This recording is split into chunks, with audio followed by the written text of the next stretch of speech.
యాదాద్రి భువనగిరి జిల్లా ఆత్మకూరు మండల కేంద్రానికి చెందిన మజ్జిగ వీరయ్య మరణిస్తూ నలుగురికి ప్రాణం పోసిన మహనీయుడు. పుట్టినవాడు గిట్టక మానడు, గిట్టినవాడు పుట్టక మానడు. పుట్టక మరణం పరమాత్మను లీల. కానీ భగవంతుడు ఇచ్చిన జన్మను సార్థకం చేసుకోవడం కొందరికి మాత్రమే సాధ్యం. తనను మరణిస్తూ మరో నలుగురికి అవయవదానం చేసి ప్రాణం పోయడం, ఆయా కుటుంబాలలో వెలుగు నింపడం గొప్ప స్ఫూర్తిదాయకం.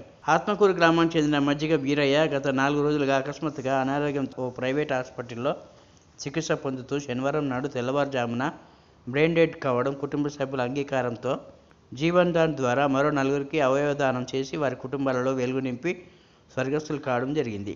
బంధువులు, సన్నిహితులు, గ్రామస్తులు వారి మృతికి ప్రగాఢ సానుభూతి తెలుపుతూ వారి భౌతికంగా కళ్ళు ముందు లేకపోయినా అవయవదానం ద్వారా ప్రాణం పోసుకున్న ఆ నలుగురిలో బతికి ఉన్న గొప్ప వ్యక్తి అని కొనియాడుతున్నారు.